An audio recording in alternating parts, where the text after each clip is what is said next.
I've spent the last week watching so much SpongeBob that I think my brain has permanently rewired.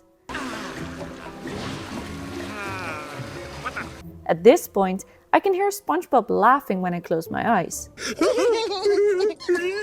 But the more I rewatched, the more one question kept coming up. How long would Squidward actually need therapy? Because let's be honest, he needs something. Years of soul-crushing work, shattered dreams, and the human embodiment of noise pollution living next door have completely worn him down. I'm all out of money! But if Squidward ever walked into a therapist's office, how long would it actually take for him to be happy? Could therapy even work on him? Or would he just spend the entire session talking about how much better he is than everyone else? Let's break it down. But before we do, if you think Squidward would absolutely force his therapist to listen to him play the clarinet, go ahead and subscribe. Just to get out of work, they'd have to fire you! Squidward might be the most relatable character in the entire show. He's stuck in a job he hates, surrounded by people who drain him, and no matter how much he complains, nothing ever changes. But here's the thing, he's not just unlucky. Squidward is miserable in a way that never seems to go away. Because even when things do go his way, he somehow still finds a way to be unhappy. And finally get some peace and... He moves to a Squidward-only paradise, hates it. I knew it. I guess this is it. Finally gets recognition for his music, still ends up embarrassed. No matter what happens, his mindset stays the same. And that's what made me realize, Squidward isn't just a guy with bad luck. He's someone who's completely stuck in his own patterns. And if you've ever been stuck in a loop of negativity, you know that changing that takes a lot of work. So let's figure it out. How long would it actually take to fix Squidward? And more importantly, would he even be willing to change?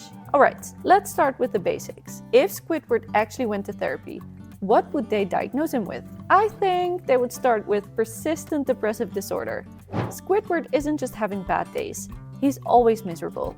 And not in a life is tough way, but in a way where even when things improve, his mood doesn't.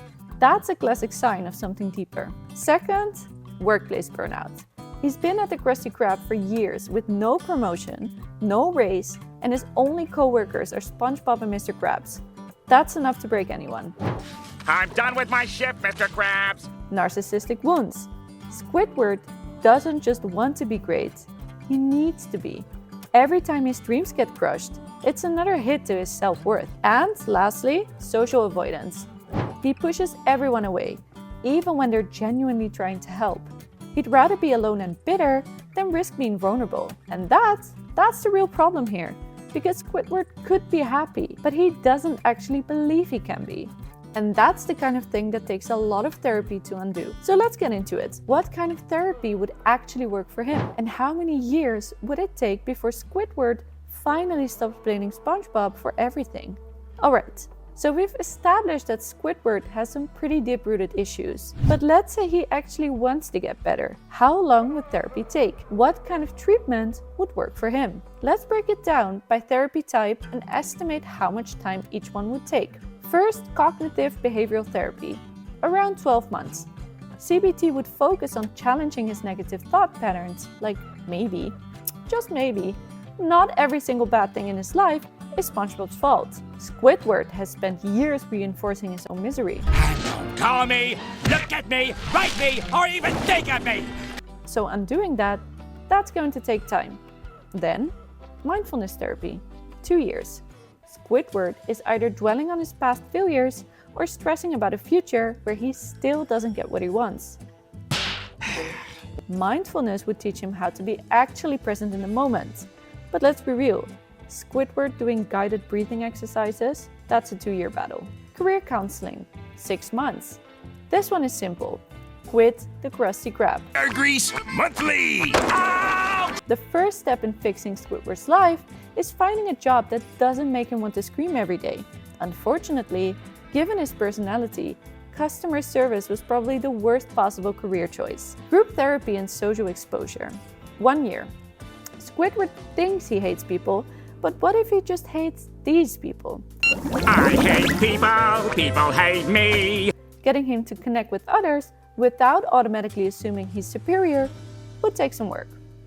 And then, lastly, art therapy, indefinite.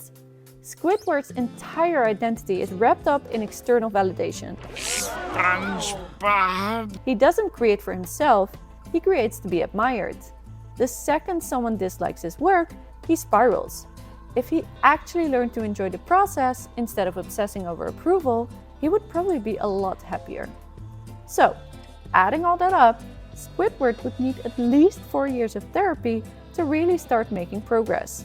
But that's assuming he's actually putting in the effort, which, let's be honest, is a pretty big assumption. Because here's the real question. Would therapy even work for Squidward? Therapy only works if you actually want to change. And that might be Squidward's biggest problem. Squidward has a victim mentality. Everything in his life is always someone else's fault.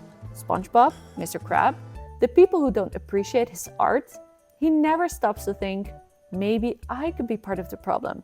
And because of that, he sabotages his own happiness. Every time things start going well, he finds a way to ruin it. Now this is true art. What, really? Because being miserable, it's familiar. And sometimes, when you've spent years feeling a certain way, the idea of being happy feels unnatural. A good therapist could help him work through this.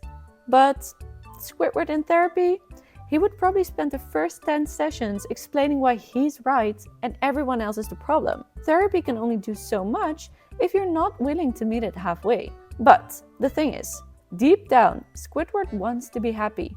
He just doesn't know how. And that's what makes him such a fascinating character.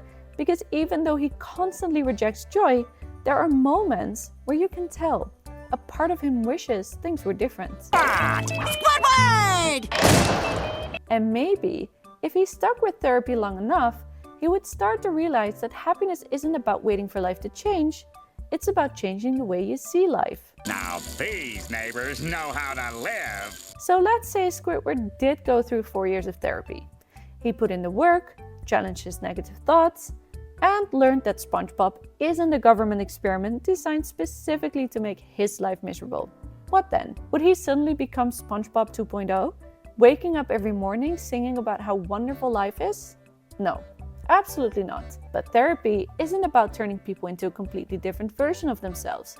It's about giving them the tools to live better. Happy Friend-Anniversary, Squidward! Realistically, Squidward would probably still be sarcastic. He would still have bad days, he would still get annoyed at SpongeBob, but maybe he would start recognizing the parts of his life that aren't so bad. Maybe he would stop expecting the world to owe him happiness and start finding ways to create it himself. And that's where Squidward actually teaches us something important. Happiness doesn't just happen. You have to build it. You have to put in the work, challenge the way you see the world.